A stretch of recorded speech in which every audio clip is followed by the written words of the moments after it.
10월 9일 목요일 새벽기도회에 나오신 성도님들을 주님의 이름으로 환영하고 축복합니다. 찬송가 430장 주와 같이 길 가는 것 함께 찬송하겠습니다.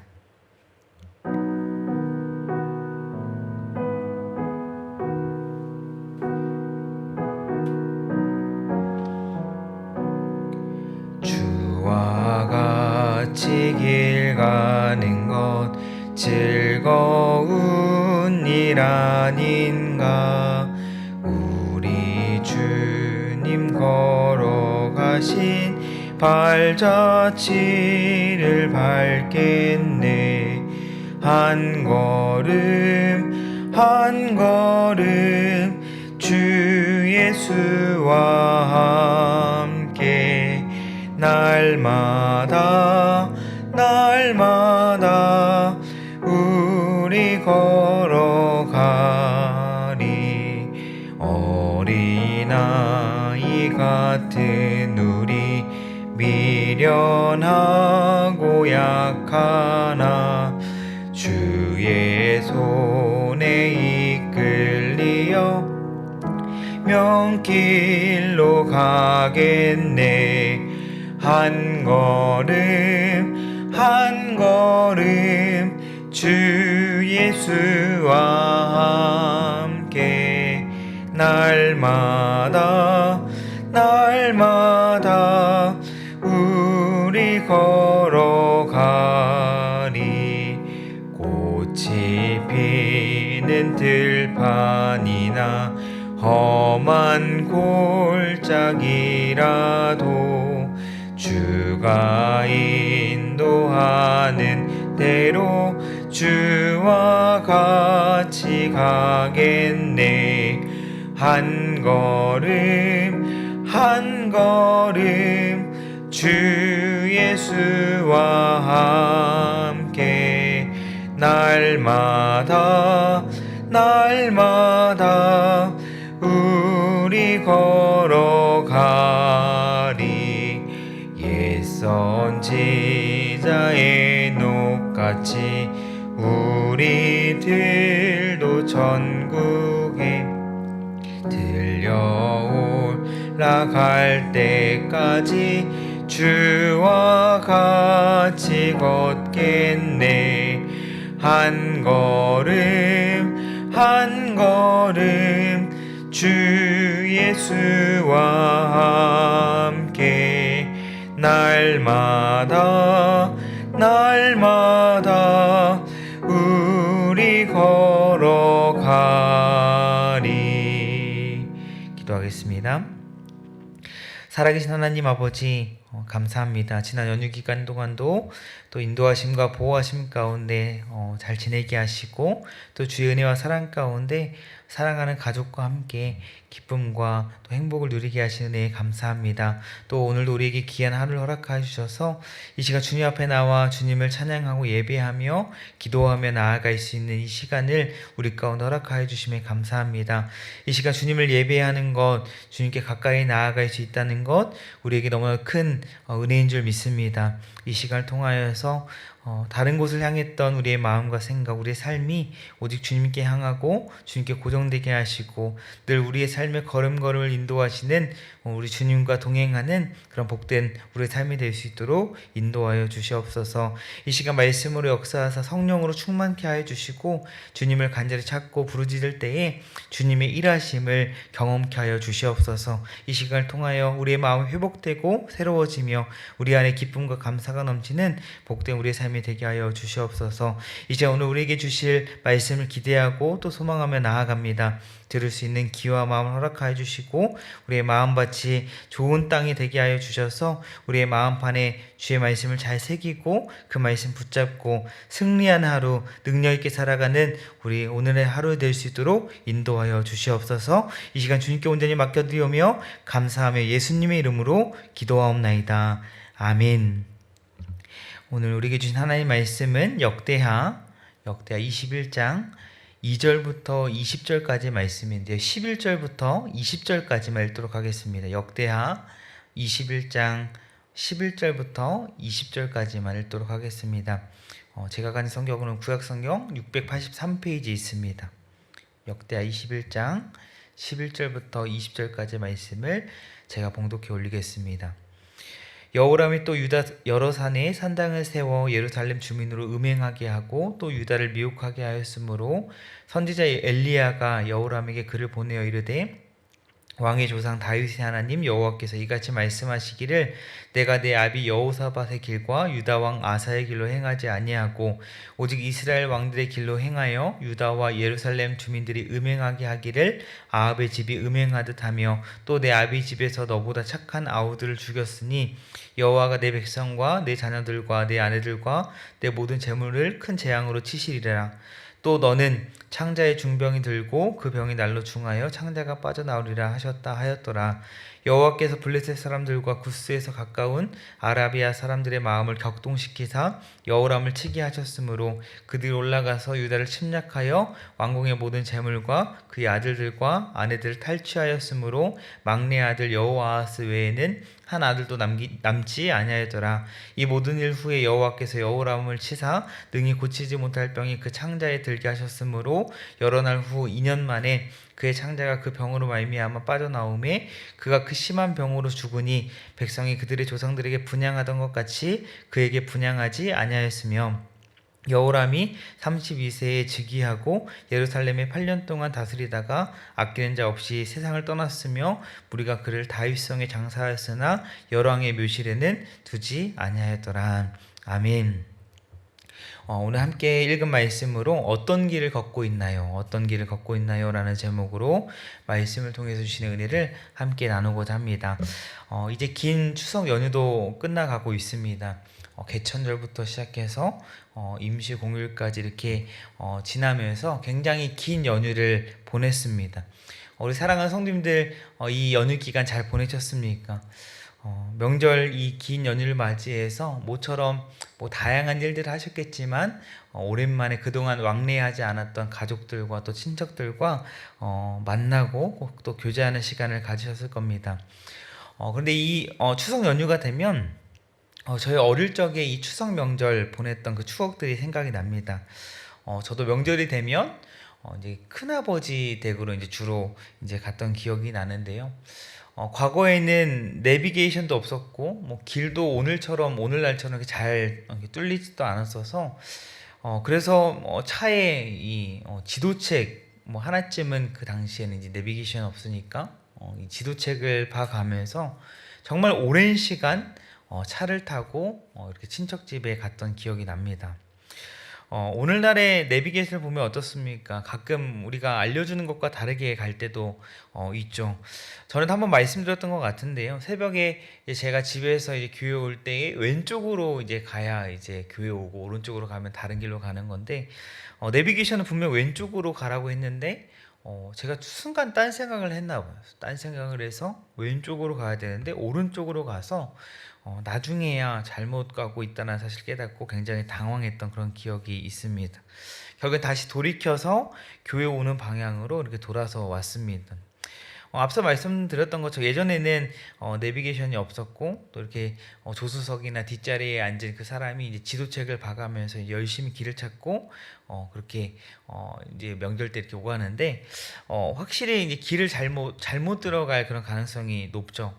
그래서 이 한밤중에 이 명절 때에 길을 헤매고 그렇게 뺑뺑 돌았던 기억이 납니다. 이렇게 길을 잘못 판단해서 잘못 들어서면 다시 잘 점검하고 잘 선택해서 잘 판단해서 가야 할 길로 가야 합니다. 내비게이션에 어떤 목적지를 찍고 그렇게 알려주는 대로 가야 하죠. 가끔 내비게이션이 조금 내가 생각했던 길과 다르게 나를 돌리는 것과 같다라는 그런 느낌적인 느낌이 들 때도 있지만 어떻습니까? 결국에는 내비게이션이 알려주는 대로 따라가게 되면 내가 가고자 하는 목적지에 틀림없이 도착할 수 있습니다. 그렇다면 이 사실을 우리의 삶, 우리의 신앙적인 부분에 접목시켜 보면 어떨까요? 우리의 삶에, 우리 인생의 내비게이션은 무엇입니까?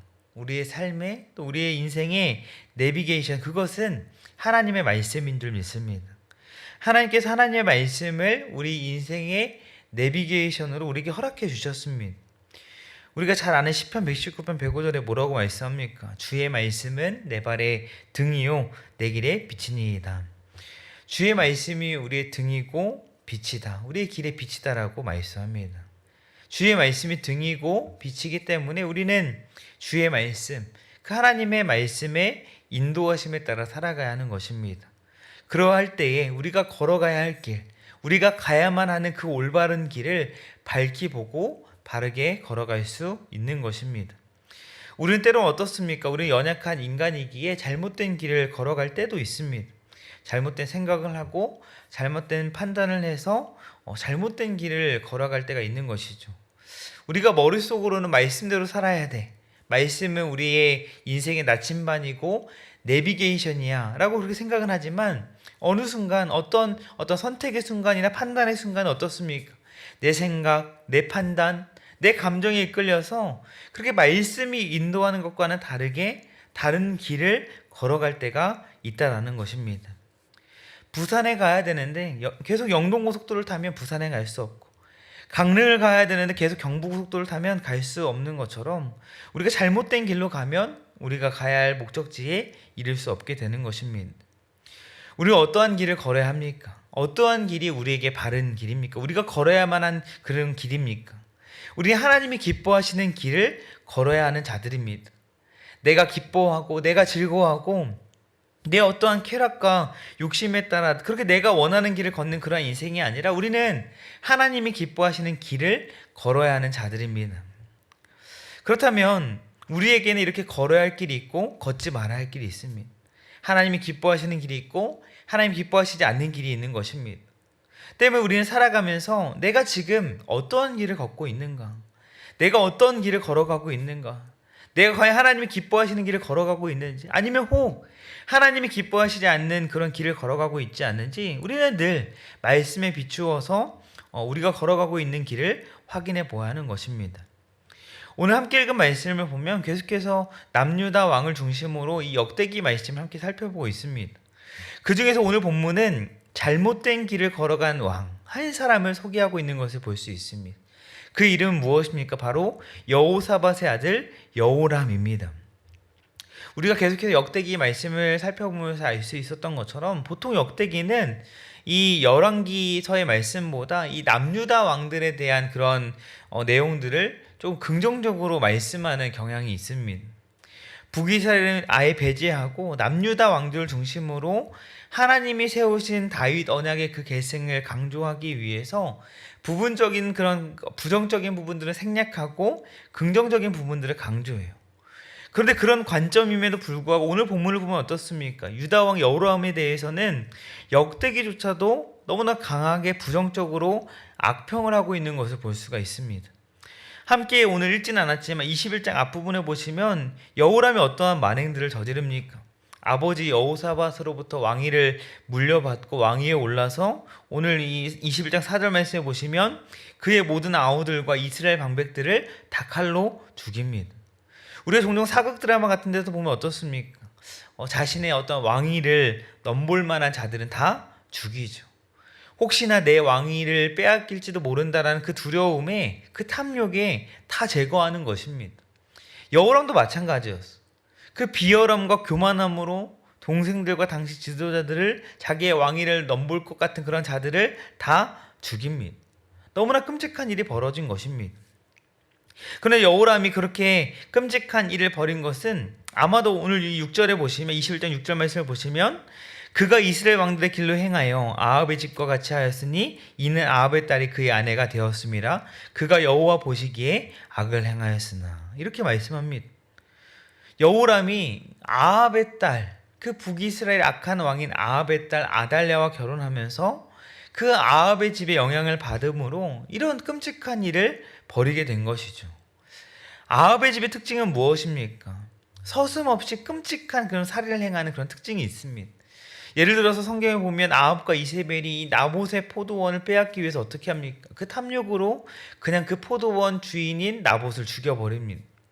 욕심을 채우기 위해서라면, 자신의 그 욕심, 탐욕을 그 채우기 위해서라면 생명을 해하기까지도 쉽게 하는 그런 너무나도 악한 왕, 악한 집안이 바로 이 아합 왕, 아합의 집안이었던 것이죠. 또 그러한 아합의 집에 영향을 받아서 어떻습니까? 유다 여러 산에 산당을 세웁니다. 산당을 세웠다라는 것은 무엇입니까? 하나님 외에 다른 우상을 숭배했다라는 것입니다. 여호람 왕이 이렇게 영적 음행을 행하고 악한 길을 걸어가니까 어떻습니까? 왕이 그 당시에 왕의 그 죄는 왕 개인의 죄에서 끝나지 않습니다. 오늘 본문 11절에 뭐라고 말씀합니까? 여호람이 또 유다 여러 산에 산당을 세워 예루살렘 주민으로 음행하게 하고 또 유다를 미혹하게 하였으므로. 무슨 말입니까? 그 나라에 속한 백성에게까지 지금 그런 부정적인 영향을 그렇게 주고 있는 것입니다. 그 영향이 흘러가고 있는 것입니다. 음행하게 하고 영적으로 미혹하고 그렇게 악의 길을 걷게 한 것입니다. 그래서 여호람이 이렇게 하나님 앞에 악을 행하고 악한 길에 빠져 살아가는 가운데 오늘 말씀에 보면 중간중간에 그 악한 길에 빠져 걸어가고 있는 그 여호람을 돌이키시기 위해서 하나님께서는 계속해서 어떻게 하십니까? 계속해서 경고의 메시지를 던지세요. 먼저 오늘 본문 8절에 보시면 에돔을 통해서 에돔이 반기를 들고 에돔 군대의 포위를 그렇게 당하는 그러한 일을 통해서 하나님은 경고하십니다. 상황을 통해서 하나님께서는 그 악한 길에 빠진 여호람에게 경고하시는 것이죠. 그럼 어떻습니까? 그는 듣지 않습니다. 또 선지자 엘리야를 통해서 말씀하시는데 뭐라고 말씀하십니까? 12절 하반절에 내가 내 아비 여호사밧의 길과 유다 왕 아사의 길로 행하지 아니하고 13절에 악한 이스라엘 왕들의 길, 아합의 길, 그런 잘못된 길을 걸어가고 있다라고 분명히 말씀합니다. 그러면서 그런 악한 길을 걷는 여호람에게 엄청난 심판이 있을 거다라고 말씀하시죠. 14절에 너희 백성, 너희 자녀들, 너희 아내들, 그리고 너희 모든 재물을 큰 재앙으로 지시리라. 또 15절에 창자의 중병이 들고 그 병이 날로 악화되어서 창자가 빠져나올 것이다라고 말씀합니다. 이렇게 성경에 묘사한 것만 봐도 사람들이 보기에 너무나도 극도로 수치스럽고 고통스러운 그 병이 찾아오게 될 것이다라고 말씀합니다. 하나님의 경고의 메시지를 받고도 잘못된 길에 돌이키지 않는 이 여호람에게 너무나도 무시무시한 하나님의 심판이 있을 것이다라고 말씀하시는 것입니다. 그렇게 말씀하신 대로 어떻게 됩니까? 16절 말씀을 보시면 블레셋 사람들, 아라비아 사람들의 마음을 하나님께서 격동시키사 여호람을 치게 하십니다. 엘리야 선지자를 통해 말씀하신 대로 왕국의 모든 재물, 자녀들, 아내들 다 빼앗기고 또 18절에는 앞서 미리 말씀하신 대로 창자에 불치병이 들어서 2년 만에 창자가 몸 밖에 빠져나와서 심한 통증에 시달리다 죽고 마는 그런 너무나도 수치스럽고 고통스럽고 그런 비참한 최후를 맞이하는 그러한 모습을 오늘 말씀을 통해서 우리는 볼 수 있습니다. 또 뿐만 아니라 여호람이 얼마나 악하고 얼마나 잘못된 인생을 걸었는지 19절 하반절을 보시면 백성들조차도 여호람이 죽었을 때 아무도 분향하지 않았다라고 성경은 말씀합니다. 오늘날로 보면 아무도 장례식장에 찾아오지 않는 거예요. 텅 비어있는 그런 장례식장이다라는 거예요. 또 20절에는 그를 아끼는 자 없이 세상을 떠났다. 그에게 마음 쓰고 그렇게 그의 죽음을 슬프게 여기는 사람이 단 한 사람도 없었다라는 것이죠. 그 누구도 그의 죽음을 애도하지 않았다라는 것입니다. 이것만큼 불쌍하고 너무나 안타까운 인생이 어디 있겠습니까? 죽었을 때 아무도 찾아오지 않고 안타까워하지 않고 슬퍼하지 않고 그것만큼 불쌍한 인생은 없는 것이죠. 또 그의 시신이 다윗성에 묻히긴 했지만 열왕의 묘실에는 두지 않았다라고 말씀합니다. 여기 열왕의 묘실에 두지 않았다라는 것은 그만큼 왕으로서 어떠한 존엄과 명예를 인정받지 못했다라는 거예요. 백성들도 그렇고 후대도 그렇고 그를 왕으로 인정하거나 존중하지 않았다라는 것입니다. 하나님의 경고의 메시지에도 불구하고 돌이키지 아니하고 회개하지 아니하고 끝까지 그 악한 길을 걸어간 자의 최후가 어떠한지를 그 사실을 오늘 본문은 우리에게 명확하게 보여주고 있는 것입니다. 오늘 본문을 통해서 우리가 이러한 여호람의 비참한 최후의 모습을 보면서 우리가 기억해야 할 사실은 무엇입니까? 먼저는 사실 우리도 본래는 이러한 비참한 최후를 맞이할 수밖에 없는 자들이었습니다. 완악하고 불완전하고 그리고 늘 하나님이 기뻐하시지 않는 죄의 길을 걷고 죄로 인해서 죄의 저주로 말미암아 하나님의 심판마다 마땅한 자들이고 결국에는 영원한 형벌, 영원한 죽음만이 예비되어 있던 그런 자들이었습니다. 너무나 소망 없던 우리의 삶, 회복될 수 없는 그러한 자들이었던 것이죠. 그럼 우리에게 주신 은혜가 무엇입니까? 하나님이신 예수님께 신이 이 땅 가운데 오셔서 성육신하셔서 이 땅 가운데 오셔서 우리가 감당해야 할 죄의 저주를 감당하시고 우리를 대신하여 죽으셔서 우리가 지불해야 될 죄의 대가를 대신 지불하심으로 우리는 그런 십자가 은혜와 사랑으로 말미암아 죄로부터 자유해지고 죄로부터 구원받은 자들인 줄 믿습니다. 또 예수님의 십자가 은혜로 감히 어떠한 은혜를 받았습니까? 하나님께서 허락하시는 용서의 길, 죄사함의 길, 회복받을 수 있는 길을 걸어갈 수 있게 되었다라는 것이죠. 요한일서 1장 9절 말씀에 우리가 우리의 죄를 자백하면 미쁘시고 의로우신 주님께서 우리의 죄를 사하시고 우리를 모든 불의에서 깨끗하게 하실 것이다라고 말씀하십니다. 예수의 이름으로 우리가 우리의 죄를 자백할 때에 우리의 순간순간 여전히 죄를 범할지라도 죄의 길을 걸을지라도 다시 돌이켜서 하나님께 기뻐하시는 그 길로 걸어갈 수 있게 된다는 것입니다. 예수 그리스도의 십자가의 보혈로 말미암아 정결케 되고 깨끗게 되는 것입니다. 회개와 회복의 길이 예수님을 통해서 열린 것입니다. 여전히 우리에게 죄성이 있어서 반복적으로 죄를 지으며 살아가지만 우리가 주의 말씀 붙잡고 십자가의 보혈을 의지하며 예수 이름으로 기도할 때에 우리를 정결케 하시고 깨끗게 하시고 성령께서 우리를 바른 길 걷도록 인도하시는 것입니다. 우리에게 너무나 큰 은혜인 것이죠. 이러한 은혜가 이것이 또 은혜인 것이 무엇입니까? 그것은 바로 그 하나님의 신실하심, 하나님의 약속하신 것을 기억하시고 그 약속하신 대로 이루시는 그 신실하심 때문에 우리가 이러한 은혜를 누릴 수 있게 되었다는 것입니다. 오늘 본문 실제로 뭐라고 말씀합니까? 여호와께서 다윗의 집을 멸하기를 즐겨하지 아니하셨음은 이전에 다윗과 더불어 언약을 세우시고 또 다윗과 그의 자손에게 항상 등불을 주겠다라고 말씀하셨음이더라. 하나님께서 다윗과 하신 그 약속, 어떠한 약속입니까? 다윗과 그 자손에게 왕조의 등불이 영원히 꺼지지 않게 하시겠다라고 말씀하신 그 약속. 그 약속 때문에 여호람이 악한 길에 걸었을지라도 그는 물론 결국 비참한 최후를 맞이했지만 어떻게 하십니까? 오늘 보면 17절에 막내 아들 여호아스 한 아들 남겨두시고 그 아들을 통해서 그 약속이 이어지게 하시고 그 약속이 쭉 이어져서 다윗의 자손으로 예수 그리스도 우리의 구원자 되신 예수님이 이 땅 가운데 오시게 된 것이죠. 여호와람은 실패했지만 여호와 하나님은 실패하지 않으시고 신실하신 하나님은 다윗과의 언약을 신실하게 지키셨습니다. 다윗과 하신 언약의 완성은 예수 그리스도시고 예수님은 우리의 꺼지지 않는 소망이신 줄 믿습니다. 예수 그리스도 안에 있는 자들의 삶을 하나님의 그 신실하심으로 인도해 가시는 줄 믿습니다. 이러한 은혜를 누린 인생이 되기 우리는 어떻게 해야 됩니까? 오늘 말씀의 제목처럼 나는 어떠한 길을 걷고 있는가? 우리는 점검해 보아야 하는 것이죠. 지금 내 삶은 다윗의 길인가? 아합의 길인가? 하나님이 기뻐하시는 길을 걷고 있는가? 그렇지 않는가? 우리의 유일한 길 대신 예수 그리스도, 예수님을 소망하며 따라가는 삶을 살아가고 있는가? 그렇지 않은가? 우리는 말씀을 통해 확인해 보아야 하는 것입니다. 늘 말씀을 통해서 우리의 삶을 비춰보고 때로 상황을 통해 우리의 삶을 돌이키시려 하실 때 영적인 민감함을 가지고 우리는 하나님의 경고의 메시지를 잘 캐치하고 돌이킬 수 있어야 하는 것입니다. 하나님께서 기뻐하시지 않는 것들을 끊어내고 돌이켜서 하나님께서 기뻐하시는 길, 하나님을 의지하고 하나님을 경외하고 그렇게 소망 되신 주님만 바라보는 인생으로 주님과 동행하며 살아가야 하는 것입니다. 오늘 말씀을 맺으면서 오늘 말씀의 여호람의 모습을 우리의 삶의 반면 요소로 삼기 원합니다. 하나님 기뻐하시지 않는 그런 악한 길을 걸었던 여호람, 하나님의 경고의 메시지에도 자신의 죄를 인정하지 않았던 그가 결국 비참한 최후를 맞이하게 됩니다. 과거 다윗의 때에 나단 선지자를 통해서 자신의 죄를 책망받고 내가 여호와께 죄를 범하였노라 라고 그렇게 고백했던 회개했던 다윗과는 너무나도 반대되는 모습입니다. 결국 하나님께 버림받고 사람들 어느 누구도 슬퍼하지 않고 애도하지 않고 왕으로서 존중받지 못한 그러한 비참한 최후를 맞이하게 됩니다. 오늘 말씀에서 여론과 반대로 순간순간 우리의 마음이 정말 하나님께 향하고 하나님을 예배하고 다른 것보다 하나님을 더 우선순위에 두고 그렇게 하나님 기뻐하시는 길을 걸으려 할 때에 하나님 그러한 우리의 마음을 보시면 어떻게 하실까요? 우리 삶에 풍성한 은혜를 채워주실 줄 믿습니다.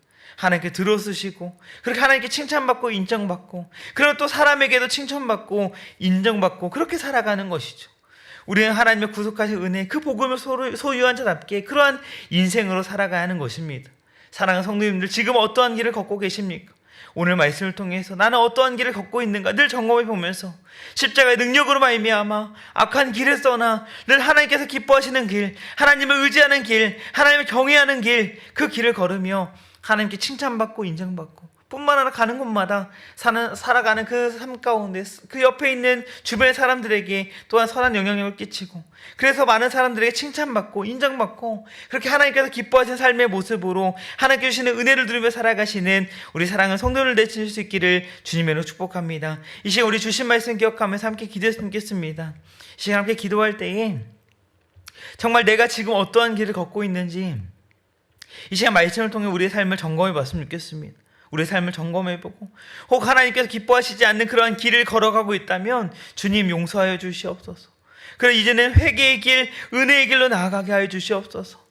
여호람처럼 끝내 돌이키지 않는 그런 완악한 길을 걸어가는 것이 아니라 다윗처럼 하나님의 책망 앞에 겸손히 회개하는 그런 삶을 살아가는 우리 삶이 되게 해달라고, 십자가의 은혜로 언제든지 죄사함과 회복의 길로 우리를 나아갈 수 있게 하셨는데 정말 그 길 걷는 우리 삶이 되게 해달라고, 정말 하나님께 기뻐하시는 삶, 하나님께 칭찬받는 삶, 하나님께 우선순위 두고 하나님 예배하고 하나님 경외하고, 그래서 사람들에게도 칭찬받고 인정받는 그러한 우리의 삶이 되게 해달라고, 주신 말씀 붙잡고 하나님 약속 붙잡고 하나님 말씀 붙잡고 살아가는 우리의 삶이 되게 해달라고 함께 기도하시고, 가지고 나오신 기도 제목을 가지고 충분히 기도하신 후에 오늘도 평안함으로 삶 가운데 나아가시길 축복합니다. 주신 말씀 기억하면서 이 시간 함께 기도하며 나아가겠습니다. 함께 기도하겠습니다.